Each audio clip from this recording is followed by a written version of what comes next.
صحیح لفظ ہے ولا تقربا، بے کے ساتھ الف ہے تو الف کو پڑھو. معنی یہ ہے کہ اللہ تعالیٰ حضرت آدم اور حضرت حوا دونوں سے فرما رہے ہیں کہ اس درخت کے قریب نہیں جانا. اگر میں اور آپ الف کھا جائیں اور پڑھ دیں ولا تقربا هذه الشجرہ، معنی بن جائے گا آدم آپ ایک اس درخت کے قریب نہیں. اچھا یہ تو چلیں، آپ کہیں گے ہمیں کیا ضرورت ہے پڑھنے کی، قل هو اللہ احد تو میں اور آپ سارے ہی پڑھتے ہیں نا.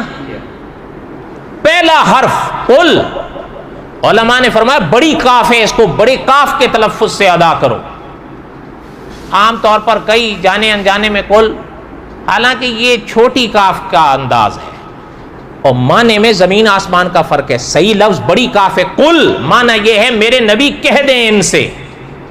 آپ اور میں اگر بے خیالی میں پڑھ جائیں قل چھوٹی کاف کے تلفظ سے، معنی بن جائے گا میرے نبی کھا لیں. آپ کو یاد ہی ہوگا نا کلو، ہاں یہ تو یاد ہی ہے، تو چھوٹی کاف ہے نا.